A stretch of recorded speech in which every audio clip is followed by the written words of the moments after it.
semuanya, kembali lagi bersama Kimipedia. Nah, Kimipedia pada kali ini akan membahas tentang materi indikator tentang asam dan basa. Jadi apa sih indikator? Sebelum kita mulai pembahasannya, jangan lupa dukung terus channel Kimipedia dengan cara like dan subscribe agar semakin rutin untuk posting ilmu yang bisa bermanfaat untuk kita semua. Nah, indikator itu adalah suatu zat yang dapat bereaksi dengan suatu larutan asam atau basa yang digunakan untuk menunjukkan kekuatan asamnya. Nah, kekuatan asamnya itu dilihat dari warna yang terbentuk.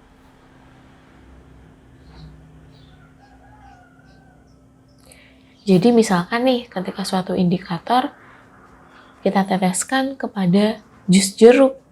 Nah, nanti dia akan berubah warna menjadi warna yang diinginkan ketika sifatnya adalah suatu asam. Nah, ternyata jenis-jenis indikator itu nggak cuma satu, tapi ada beberapa macam. Nah, apa aja sih? Yang pertama ada kertas lakmus.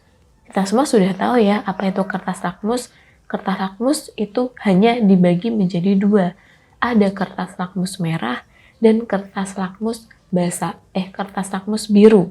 Nah, suatu zat itu bersifat asam ketika gimana? Nah, jika terjadi perubahan dari lakmus biru menjadi berubah warna yang menjadi merah. Kayak contohnya nih, jus jeruk tadi. Kita punya kertas lakmus biru. Nah, kita celupin ke dalam jus jeruk. Nah, nanti kertasnya akan berubah menjadi merah. Kenapa? Karena jus jeruk sifatnya adalah asam. Yang kedua, akan bersifat basa jika terjadi perubahan dari lakmus merah berubah warna menjadi biru. Nah, contohnya adalah larutan sabun. Nah, kita ingin mengecek nih, sabun itu sifatnya asam atau basa. Nah, ketika kita mencelupkan kertas lakmus merah ke dalam larutan sabun, maka warnanya akan berubah menjadi biru. Kenapa hal itu bisa terjadi? Ya karena larutan sabun sifatnya adalah basa. Nah, makanya ketika dicelupkan kertas lakmus merah, warnanya akan berubah menjadi biru. Nah, kemudian yang kedua ada indikator alami. Indikator alami ini adalah suatu indikator yang berasal dari tanaman dan buah-buahan di alam. Makanya sifatnya secara alami gitu ya. Nah, contohnya apa aja sih? Ada kubis merah, bunga sepatu, bunga mawar, bayam merah, kunyit, dan geranium. Nah, contohnya nih, kubis merah warna aslinya adalah ungu. Tapi, ketika dicelupkan ke dalam larutan yang asam, akan terjadi perubahan warna dari ungu menjadi merah muda. Begitupun juga ketika diujikan pada suatu larutan yang bersifat basa, maka warna ungu tadi akan berubah menjadi hijau. Begitupun dengan bunga sepatu. Bunga sepatu kita tahu ya, warna asli adalah warna merah. Nah, tapi ketika diujikan pada suatu larutan yang sifatnya asam, nanti akan berubah menjadi merah muda gitu ya. Kemudian kalau dicelupkan pada yang sifatnya basa, nanti warna dari bunga sepatu yang merah tua itu akan berubah menjadi kuning. Nah, itu dia berkaitan dengan indikator alami. Masih banyak kayak yang lain ya, contohnya kayak daun pandan. Nah, daun pandan warnanya kan hijau tuh. Bisa juga digunakan sebagai indikator alami. Nah, kemudian yang ketiga adalah larutan indikator. Nah, kalau larutan indikatornya ada kayak larutan sintesis yang sudah dibuat ya. Sudah dibuat di zaman sekarang ini yang kebanyakan digunakan untuk menguji asam basa tapi dalam skala laboratorium. Nah, contohnya ada apa aja? Ada fenolftalin, ada bromtimol, ada metil jingga, ada metil merah. Nah, fenolftalin ini ketika di larutan asam dia tidak berwarna.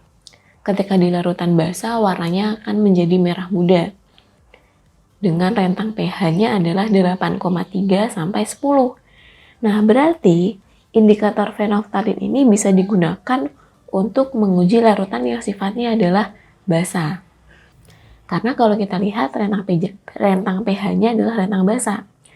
Kemudian yang bromtimol, ketika larutannya asam warnanya akan kuning, ketika larutannya basa warnanya akan biru. Nah, dengan rentang pH-nya 6,2 sampai 7,6. Nah, ini berarti netral ya, bisa digunakan untuk asam, bisa digunakan untuk basa. Karena rentang pH-nya itu tengah-tengah gitu. Kemudian yang metiljingga, ketika larutannya asam warnanya merah, larutan basa warnanya kuning. Nah, dengan rentang pH-nya 3,1 sampai 4,4. Dilihat dari rentang pH-nya, artinya metiljingga ini sifatnya bisa digunakan untuk indikator yang asam. Nah, metil merah sama ya dengan metiljingga dengan rentang pH-nya 4,2 sampai 6,3. Nah, gimana sih cara membaca larutan indikator? Misalnya, kita punya indikatornya fenolftalin dengan trayek pH-nya adalah 8,3 sampai 10. Nah, tadi di tabel fenolftalin itu yang asam sifatnya adalah tidak berwarna, yang basa warnanya adalah merah gitu ya. Nah, gimana cara bacanya? Ketika pH-nya itu ada di bawah 8,3, maka dia akan bersifat asam. Sehingga warna ujinya adalah warnanya tidak berwarna. Ketika pH-nya di atas 10, maka dia akan bersifat basa. Sehingga jika diuji, warnanya akan berubah menjadi merah. Nah, gimana kalau tidak di bawah 8,3, tidak di atas 10? Misalkan, jika pH-nya itu 9. Nah, 9 kan masih sifatnya basa ya. Sehingga warnanya nanti ya tidak berwarna, ya nggak merah. Jadi gimana? Nah, tengah-tengah campuran dari mereka. Jadi kalau tidak berwarna dicampur dengan merah, jadinya adalah warna merah muda atau pink. Nah, gitu ya cara bacanya.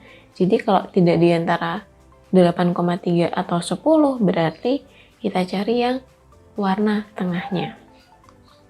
Nah, kemudian yang terakhir itu ada pH meter. Nah, kalau pH meter tuh kayak sudah alat ya, alat yang digunakan untuk mengukur pH. Nah, ini tuh lebih akurat karena serba digital.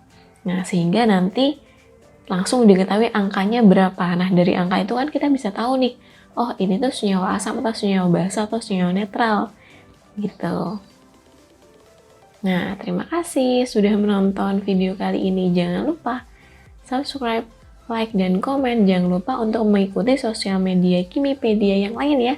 Ada Instagram, YouTube, dan Twitter. Terima kasih.